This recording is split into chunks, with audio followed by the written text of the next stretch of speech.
The president is the chief executive officer of this corporation called the United States of America.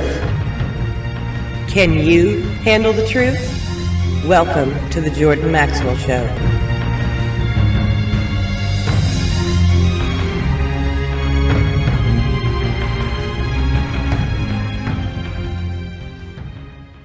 Hello, my friends. This is Jordan Maxwell. Yes, in point of fact, I am live tonight. I've had an extraordinary run of tragic events in my life where things have been taken away from me. People have tried to destroy my work and destroy my name and destroy everything I've ever worked for, and I've been doing nothing but battling these people who are trying to wipe me off the map. And it's been one hell of an experience, and it's not over yet. But for the moment, I seem to be finally getting back on my feet after being attacked and robbed. So my feeling is that I really want to get back into radio and start doing what I love to do, and that is to be a reporter, because there's so very few actual news and journalists and reporters left in America. That was something I wanted to talk about. I'm not really interested in the politics of the day. I never really have been all my life. I don't care who gets in and who gets out. It doesn't matter. I'm mostly concerned with the destiny of the human race and the part that the United States plays in the destiny of the human things which are going on the earth, because it's involving all humans. And when you involve all humans on the earth, you got necessarily are going to involve the creator of the human race. Wherever it is we've come from and whoever it is in charge of our evolution and our presence on this earth obviously is watching. It's very intelligent because humans are very intelligently designed. Which, of course, the Marxist-Leninist, Soviet communists, and all the other prostitutes and all the other paid lackeys, would find fault with the idea that we were created. But there's no doubt in anybody's mind who has looked into this at any point knows that, something as complex as a computer does not evolve itself. Something as complex as a finely tuned watch does not evolve itself. And so when you look at the human being, it's way too complex, way too complex to have just evolved out of mud. But that's the kind of thing the prostitutes and or prostitutes in the media, I call them prostitutes, prostitutes sell their body. What the prostitutes sell their soul. They sell out the truth. They sell out for money. And I have no respect for the American media whatsoever. All they do is take their money and drive fancy cars and live high because they work for their masters who rape our country and our people. And they pay these prostitutes and these professors and all the other lackeys who don't mind crawling on their knees to pick up their check. And so I think it's an idea whose time has come. I started talking about all of this menagerie going on some 56 years ago, maybe going on 57 years ago now, about the possibility that our world is being conspired against by wealthy and powerful people in high places. And so it has finally come all the way around to where now it's overwhelming and obvious. When I started talking about it back in 1960, that's a long time ago in 1960, where I started talking about and doing lectures on secret societies and fraternal orders and all of the dark criminality, white-collar crime and criminality going on in government. I had no idea in the world at that time how really dark the thing really is. But after looking at it for 57 years, I pretty well have a handle on how bad the situation is. So with this coming of the new president, again, I don't care. I'm not for or against anybody. But I do feel the need to at least clarify a few things which I've been looking at for almost 60 years. I could tell you now, save you 60 years of trying to figure it out. For many, many years, since the turn of the century back in 1900, there has been a concerted effort on the part of what we call Ivy League universities and colleges and newspapers, magazines, television, big television shows like Discovery and all of the big television networks, especially the networks with their news at night, nightly news. There has been, as far back as 1900, a concerted effort to uneducate the American people, because the more ignorant you are, the easier it is for con men to con you. It's very difficult to con somebody who has is 5 times smarter than you are, and who have doctorates and PhDs by their name, and they're not going to be that easily misled. But if you can keep the people all together, keep the people ignorant, ill-informed, and unread, and do it in such a way that they don't know that they're being dumbed down, eventually there will come a time when the entire country will have lost its ability to think. And so my friend Dick Gregory always said, colleges and schools they teach you what to think. They don't teach you how to think. And I think it was Bertrand Russell who said something to the effect that, I was just reading that lately. Bertrand Russell said that humans are born ignorant, but you must go to school to be really stupid. And I thought that is a real truth. All humans are born ignorant, but you don't stay that way. The way the divine creator created our brains, we are inquisitive and start to read and study and question and educate yourself. That's the idea. No, today the governmental systems, the international monetary elites of the world who now claim that they own the human race, they set up what they call schools. And the schools are not to educate you, but to prepare you to be in compliance with the system which is built up around you. So mostly in school, they teach you how to jump and what to kiss and how to react to authority.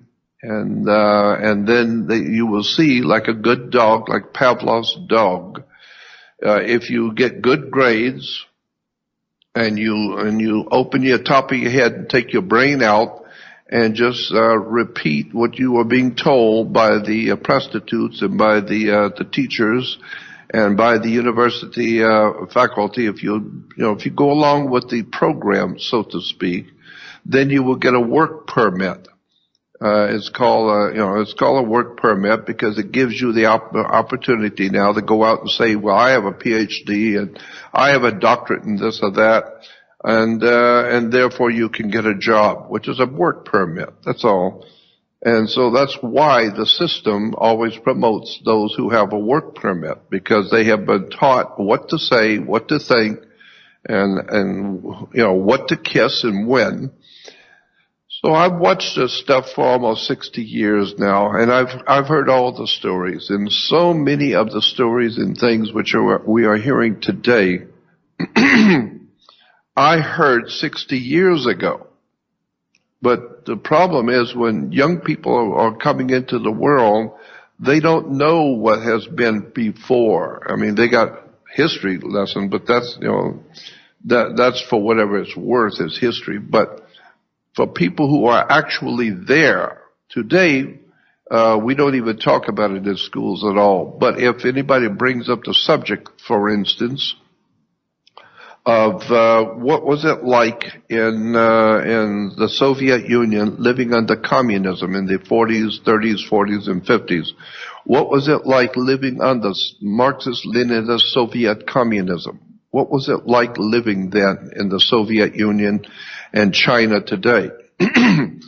Well, if you go back and listen to the people who are still alive, some of them are still alive today, very old, but they were there and they lived under the regime of communism in the Soviet Union. And when you talk to them, or if you're talking to some very old couples that are still alive who actually were in Berlin under the Nazi regime, talk to the people who were there. Don't worry about reading a book right now. Talk to the actual guy on the street who lived there under those regimes and tell you what he lived through, how he saw it, and then you begin to get a good idea about what life under the Soviet communist system really was, the way it really worked, and the corruption beyond belief that even today all over the world, and Russians in particular, mock and laugh at the government of the Soviet Union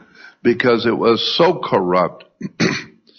And so, but you see, I heard all of this some 60 years ago, and I was very interested, and I started studying the very subject of Marxist philosophy, communist theology, etc.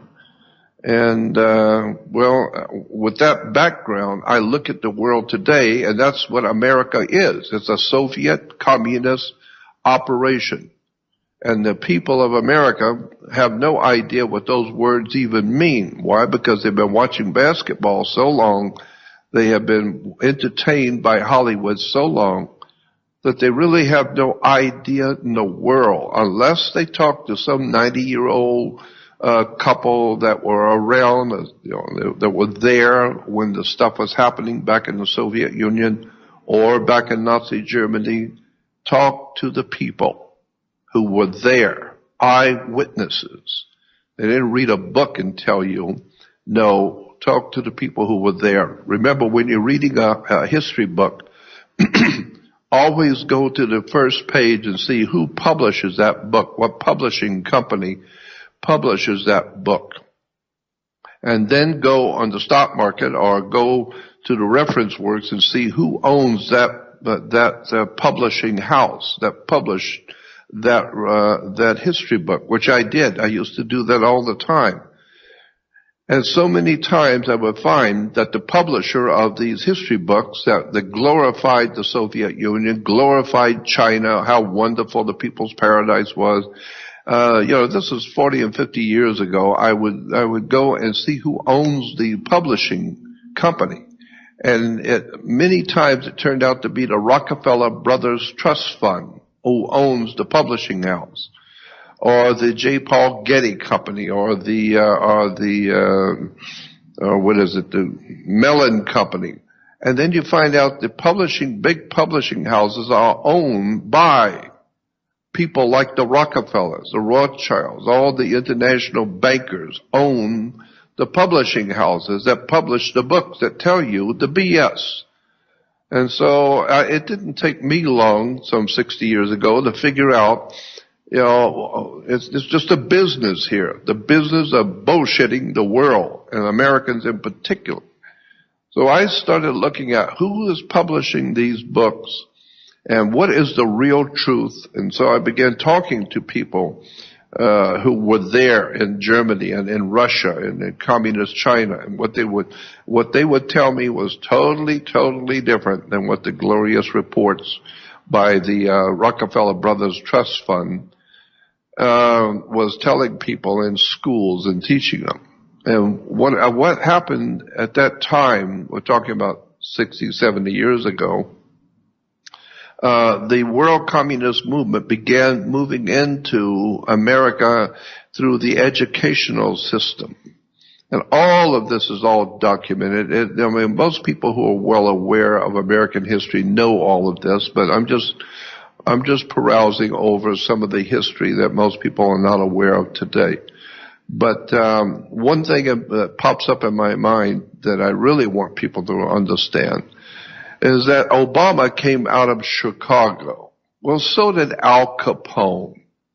So did the organized syndicates, the Jewish syndicates, the mafia, the Cosa Nostra, the American outfits, we would call the outfits.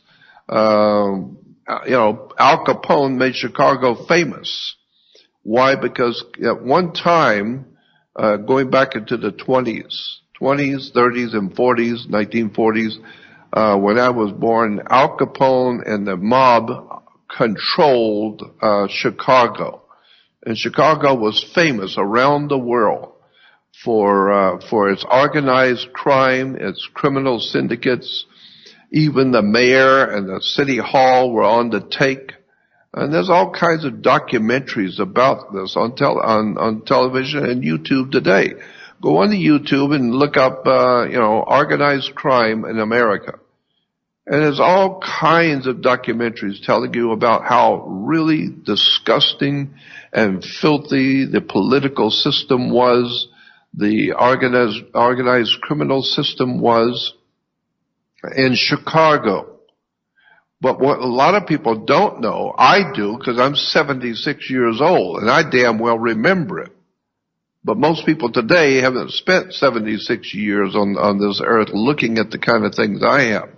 But I remember, and you can go on the web and clarify it for yourself, that along with organized crime and the syndicates and the Al Capone and the drug dealers and all of the professional criminal outfits coming out of Chicago, New York, and Detroit, and all of those old, we get a glimpse of what it was like in the movie Godfather or Goodfellas. Those are great movies, but they were important movies, especially just to give you an idea about what the world in Chicago and America was really like way back when.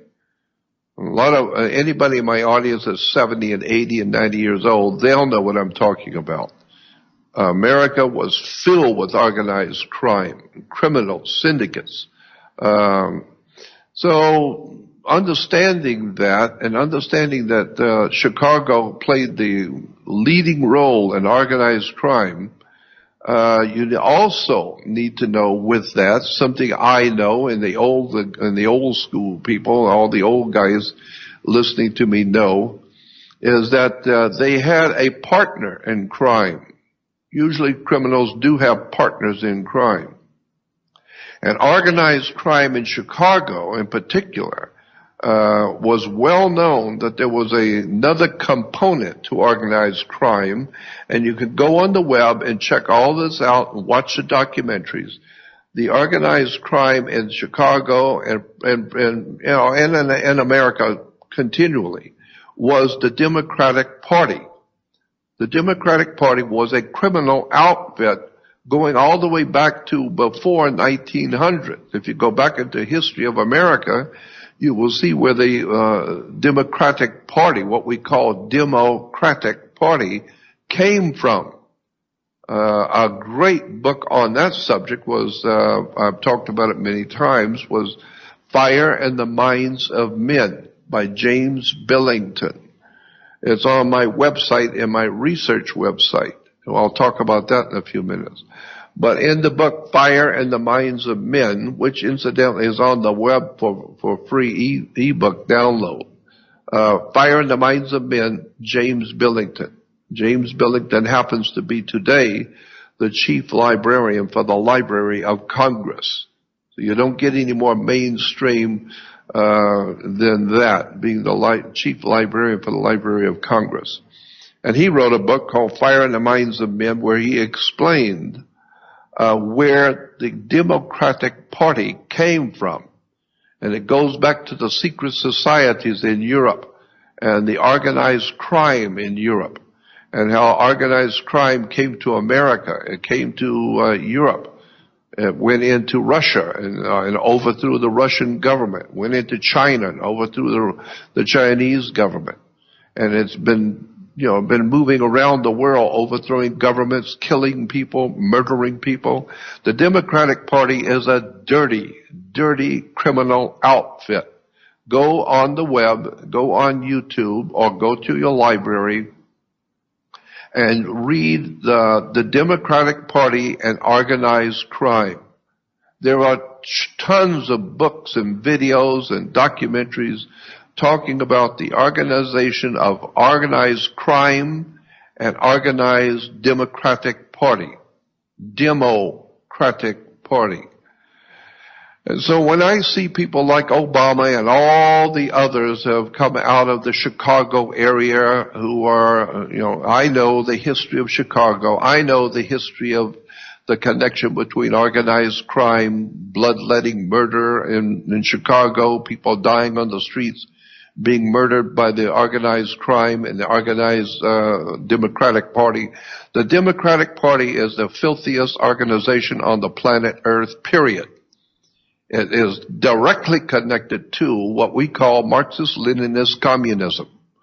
And if you study the theology and the philosophy of Marxist-Leninism that was practiced around the world in communist governments, you will see, as I have said to you before, you will see that all communist governments officially are referred to as People's Democratic Republics. China is the People's Democratic Republic of China. The Soviet Union was called the People's Democratic Republic of the Soviet Union. We have the People's Democratic Republic of Cuba, the People's Democratic Republic of North Korea. It's the People's Democratic Republic of this, People's Democratic Republic for that. All of them are Marxist-Leninist Soviet communist operations. So today, we have in America the People's Democratic Party. Wake up, democratic, read the word. Go back and look at the etymology of the word and the concept of democracy. And you will see that democracy is not a people's democracy. It is a corporate democracy.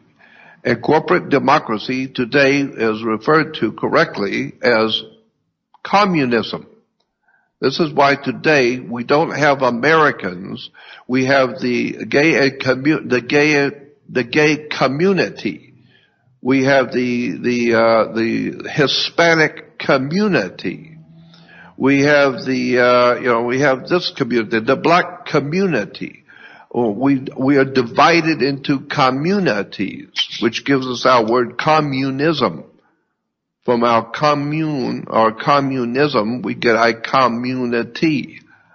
And so we're being divided. Well, that's the old communist way, dividing and conquer. So you divide the blacks from whites, you divide the gays from the straights, you divide the Jews from the Arabs, you divide people and keep dividing them, and now you have chaos. And out of chaos, we know that the secret societies of Europe said it requires chaos to bring a new order. It's called Ordo Ob Chaos. Do some research on all of this stuff, and you'll find out that this old man, sounds like he's rattling off, is actually telling you the real history of America, of Chicago, of the Democratic Party, of the Mafia, La Cosa Nostra, all the Jewish syndicates out of Chicago and Los Angeles, all of the dirty, filthy criminal organizations which are ripping the people off. They call them banks and bankers, and the bankers are financing the politicians. Politicians are crawling on their knees to the bankers, and the whole of America has become a cesspool of organized crime. We call it democracy. Now, it's not demosocracy. It's organized crime. So that's why today people who have been born and raised, I'm not complaining about them, but people who have been born and raised and know nothing else but Marxist communism, that's all they have been taught in school, that's all they have seen on television, news. That's what they're being fed every day from colleges, universities, and they don't mind telling you. Universities don't mind telling you that they're teaching Marxist, Leninist, Soviet communism in the universities and colleges and schools and high schools, and they're doing it in such a way that you're not supposed to know it. But if you've studied the subject, which I have for many years, you will begin to see what's really going on in America today. This is why there are so many demonstrations in the streets today, because of Trump being new president, because Newt Gingrich, I think, was probably said it the best. Go on the web if you're clever with the web and you know how to find things on YouTube. Find the quote that Newt Gingrich, a few months, 6 months or maybe 7 months ago, Newt Gingrich was asked about his feelings about Trump. And Newt Gingrich was the Speaker of the House at one time. And Newt Gingrich said, quote, something to this effect. He said that Washington, D.C. is scared to death of Trump. They are scared to death of this man. And Gingrich said, the reason why Washington, D.C. is so upset with him is because he is not a member of the secret society that owns and runs America. And they know he's not a player. He's not part of the secret society that runs America. That's what Newt Gingrich said on the air publicly. Go on YouTube and find it and watch it.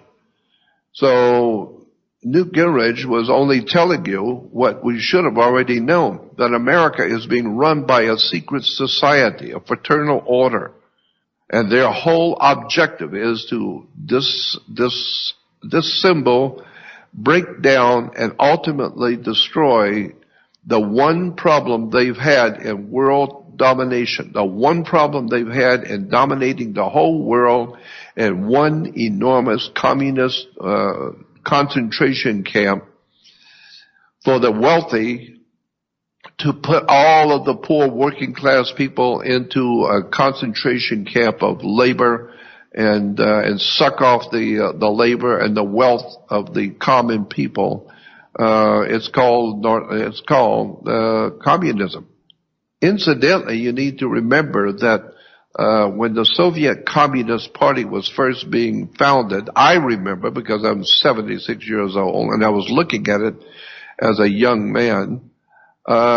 You may not know this, but when the Soviet Union was being founded back in the 1900s, 1914, right around there, when they were founding the new communist regime in Russia, the communists were, of course, financed by New York and London. The bankers in New York and London and the Citicorp Bank of Chicago and Chase Manhattan Bank and Morgan Guaranty Trust of Philadelphia and other big banking consortiums in America were quietly sending money to the Communist Party in the Soviet Union for a very specific reason, because communism had no money. They had a silly-ass idea about how to rape the Russian people and bring in a communist prison to Russian people, but they didn't have any money.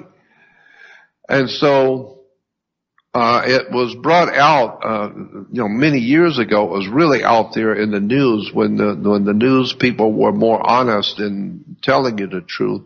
There were all kinds of articles in magazines and newspapers about how the United States and London were financing the Soviet Union. They were sending money and drugs and medical supplies and oil and all the accoutrements which are needed for government, especially food, wheat, especially foods in particular, and oil and gas and money. All of this was going to the Soviet Communist Party, which was starving, which had nothing. They were just a bunch of ragtail, ill-informed, ignorant revolutionaries that wanted to take over the government. And so the Americans system and the British system were financing the whole operation for the communists to take over Russia. Why?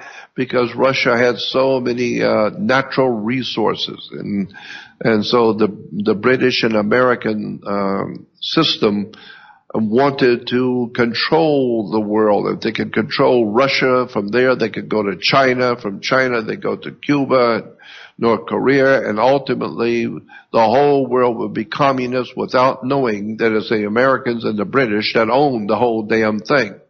They own it all. They bought it all a long time ago. And in regard to that, there was a magazine, an extraordinarily fascinating magazine, the kind of which you do not see today ever. And it was called Argosy. You could go on the web and look up the word Argosy. And Argosy magazine.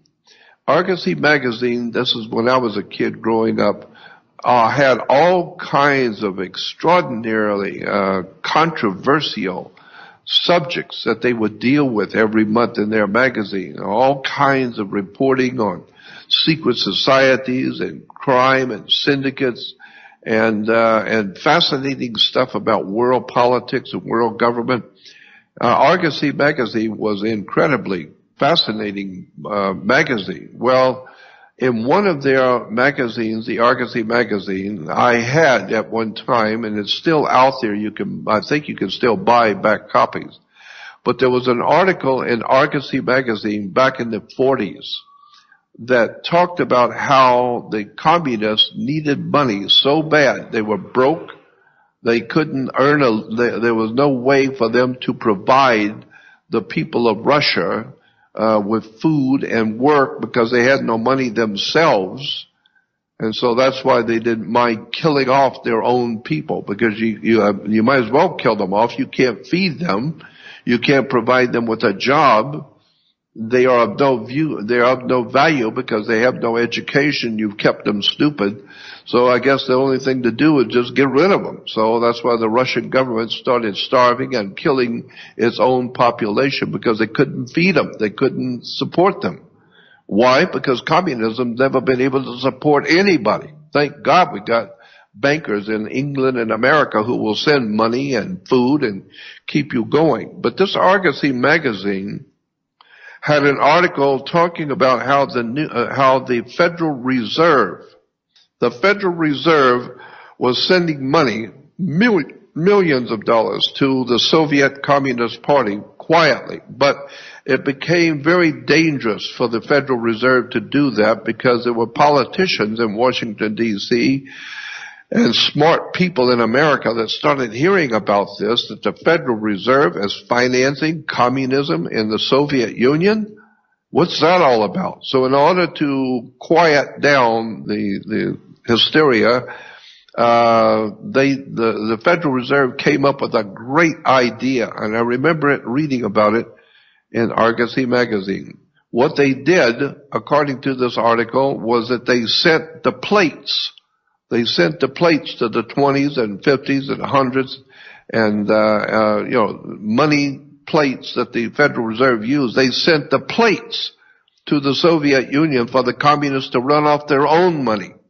So instead of the Federal Reserve, sending money straight to the Russian Communist Party, it was decided it'd be better if we just quietly mailed them and send them over the plates and let them run off send them the paper and the ink and whatever, and let them run off their own American money, so that they could just run that stuff off all day and all night and have plenty of money to pay everybody to kill and rape and plunder and kill all their and finance all the revolutionaries, and they could buy food now and buy oil. And so the Federal Reserve was financing directly the Communist Party of the Soviet Union.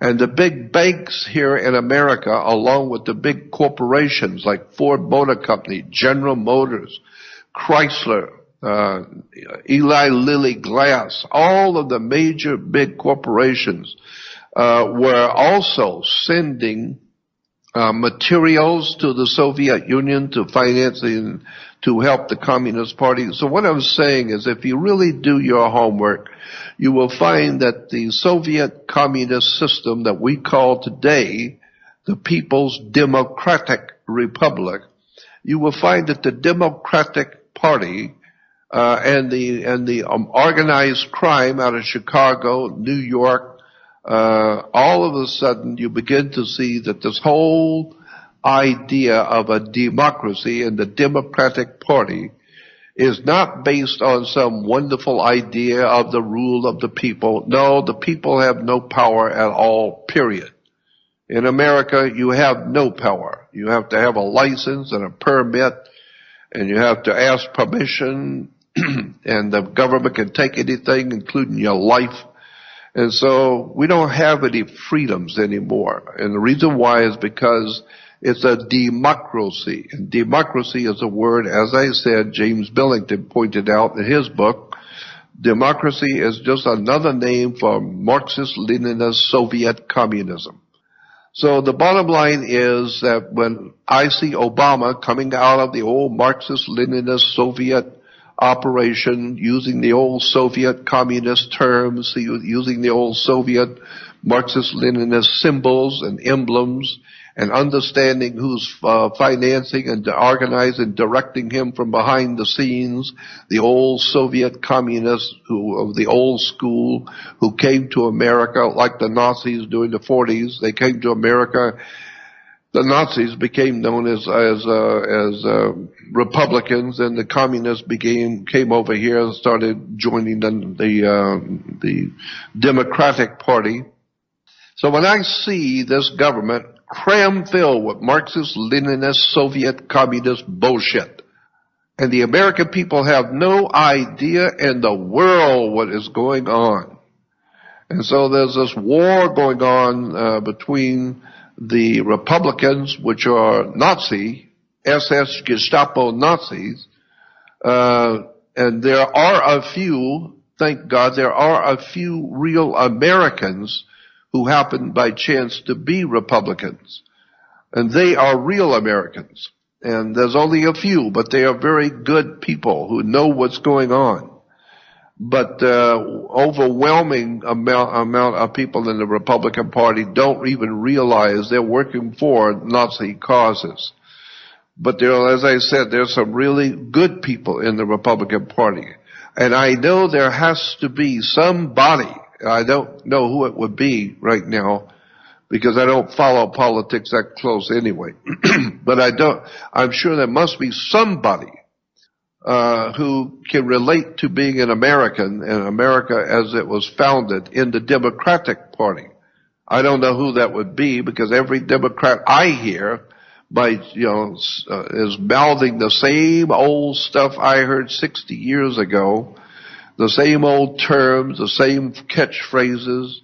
It's just amazing how much people don't know about this government. So having said that, there's so many other things I want to talk about, but having said that, just understand the reason why there's so much activity in the streets and demonstrations from the Democrats. Demonstrations are uprisings in the street. So when you see thousands of people burning cars and rioting, we call it a demonstration. Why? Because they're demonstrating. Why? Because they are Democrats.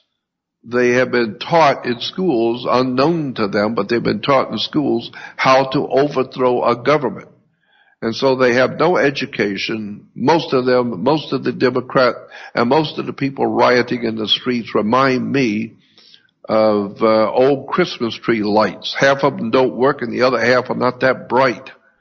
So when I see all of this Marxist-Leninist communism on one side and the Nazism on the other side, and then there's a few good Americans in government who are trying to straighten this mess out, I understand now what's going on in the streets of America and who these people really are. And unfortunately, our people, our youth and our people have been brought up to understand the Marxist philosophy of, feed yourself and get the government to give you everything, and you don't have to work, you don't have to do nothing. That's all Marxist communism. So that's what I have to say about the Democratic Party. They're all a bunch of communists and all a bunch of fascists, and the whole damn bunch should be put under arrest for treason. So that's my view, that's my opinion. And so from there, I want to talk about, I don't care about what's going on right now. I'm just curious to see what's going to happen in this country, because it looks like somebody is trying to reestablish Americanism in America. Well, for 100 years, America has been dominated by communists and Nazis. So now somebody is trying to reestablish Americanism, and boy, both sides, especially the Democrat side, is not happy with that. My God, they've been working hard for over 100 years, being fed by American banks and American money to overthrow the world system of freedom. And now they are confronted with somebody who's talking about being an American. My God, they can't handle that. So that's what I see is happening. I mean, I'm just an old man giving you my opinion, but I've been watching this stuff before most of my audience was even born. I know what's going on. That's why you're having all the rioting and demonstrations in the streets, is because the whole of America has been misled through schools and universities and news organizations, magazines, entertainment, to buy into the Soviet communist system. And now that system is being disrupted, and that's why everybody's so pissed out in the street, because they're afraid that their free meal is over, and they'll have to go back to being Americans again. So that's it. That's my feeling about the disgusting position we Americans, we real Americans who care about our country, are in.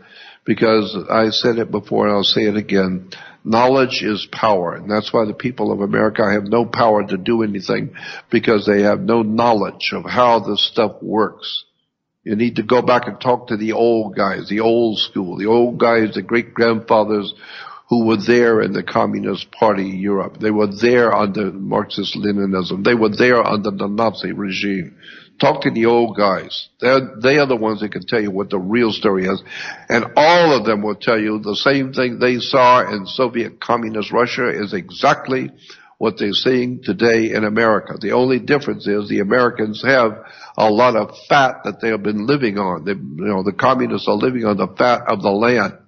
Americans have been so hardworking and built up such an empire that now the criminals can suck the tit of America and suck all the vitality and money and value out of the American system and leave the Americans broke, subject to defeat by a foreign power. It's incredible. It's horrible what has happened to our country. And the Marxists and the communists today, we call them Democrats, are out in the streets because they know this is serious business. They may be out of business real soon. My God, I hope the hell they are. I would love to see an expose done on the Democratic Party and who they really are and their connections to organized crime in America and Europe and secret societies of criminals who finance the Democratic Party. So that's my take on the modern day world of American politics. The other thing I wanted to say is that I want to get back into doing my radio show. I wanted to tell you about my website. My website is called Jordan Maxwell Show. There is another website out there which is not mine right now, and it's called JordanMaxwell.com. Well, I don't own JordanMaxwell.com. So now I have to have a new website. It's called Jordan Maxwell Show. Jordan Maxwell Show is my website. And so if you want to contact me or if you want to follow my work, it's Jordan Maxwell Show. And I have on that website, Jordan Maxwell Show, I want everyone to know that I have a couple of new features on that website that are important to me, and I want you to know about it. One is when you go to Jordan Maxwell Show, you will see a button at the top, a banner that says Research Society. That is a private website connected to my original Jordan Maxwell show, but it's a website. I just call it Research Society. And that, and what it is, it's a website with all of my research stuff on it. Because I was told quite a long time ago by attorneys that if you're talking about things that might get you into trouble, if you're talking about documents that you're not supposed to know about, or things you're not supposed to have, and you're talking about it in public, you can go to jail in this country. You can actually go to prison talking about the real truth. You can go to prison. And so if you don't want to go in jail and sit and rot in a filthy jail, then you need to go private with this information. Anything you've got that could get you in trouble, the idea was that if you are a member of a cult or a religion or a society, like Ku Klux Klan or any other organization, if you're giving a lecture or talking to your own people that's members of the organization you belong to, the government has no authority over that whatsoever. I mean, if you go to a restaurant with 10 of your friends and you're sitting around talking about all kinds of stuff using any kind of language, it doesn't matter, because the government has no control and no jurisdiction over your private conversation at the restaurant. But if you go out in the radio world, go out on television and start talking the same way, now you get in trouble, because now the government is empowered to protect the people, and you are now expressing expressing thoughts that the government does not want the people to hear. They don't want you talking like that out in public for people to hear. So now they can throw you into jail and censor you. So I was told, if you're going to talk about and present material that might get you in trouble, and some of them will guarantee getting you in trouble, then set up also a website which is private, and people have to join that website. Then you can talk and talk about anything you want. Because if someone joins my website, and incidentally you can do that, called the Research Society, and it's only $30 for a lifetime subscription. It's not a yearly or a monthly. It's a one-time lifetime subscription to the Research Society, and you can find it on the Jordan Maxwell Show.com, and you will see it. Join it if you want. It's a one-time payment for a lifetime subscription. What I am doing is I am uploading. I'm not doing it. I have a webmaster who's uploading all of my research on all of these subjects, from extremely important and controversial documents, pictures, audio, video, highly recommended materials, highly recommended people's work, different authors, lecturers, and teachers, and why I highly recommend them. There are religious, there's whole folders on religious symbolism, occultism, secret societies, subversive orders, a lot of audio, video, stuff that people don't even know exists. And of course, there's a whole folder on free ebooks, all of my books and all of my books and all the books that I highly recommend, which are for free ebooks, are on my Research Society website. Everything I'm doing, I'm putting it on the Research Society to keep it private. I don't want people accessing this and causing me trouble in the, talking about things that can get you into trouble. Incidentally, if somebody joins my Research Society and takes from one of my folders, one of the folders has a lot of really controversial stuff in it. It's called Interesting Articles. So if you join my Research Society and then you see the article, then you see the folder Interesting Articles, some of those articles can get you into trouble.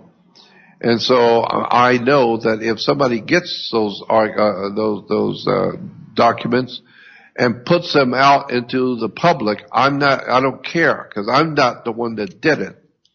So I don't care. If they get in trouble for doing it, that's their fault, not mine. I'm putting it in private. And so that's what I would like for you to know is about my Research Society website. So go to Jordan Maxwell Show, SHOW, and you will see Research Society. Click on it and join it. $30 for a lifetime subscription. And second, there's one other thing that I have now just added, which I am finally happy to announce that I have been trying since 1967. That's, 50 years almost. 1967, I came across a subject which I knew at the time was going to be important. And since 67, I've been reading and studying one subject in particular, along with everything else I'm doing. And that one subject is the secret societies that run the world, especially as they apply to American politics and religion. The secret fraternal orders that run America behind the scenes that you've never heard of. You probably have never even heard of them. So I have 2 new videos. I've got brand new 2 new videos that I've just put out for distribution.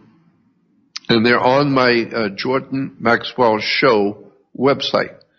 On the right-hand side of the home page, you will see Jordan Maxwell videos.com.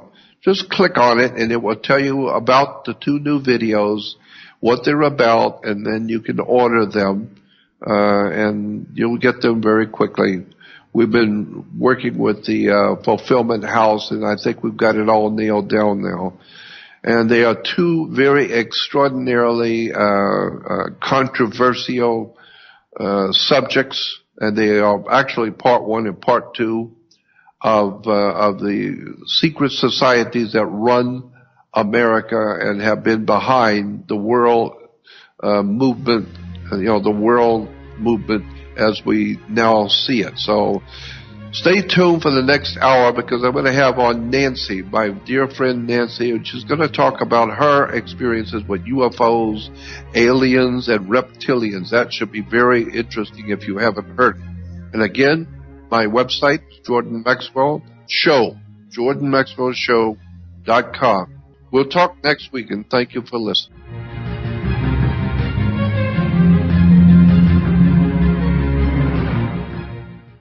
No rules, no rules, no taboo topics, no fear of doom, We are American Freedom Radio,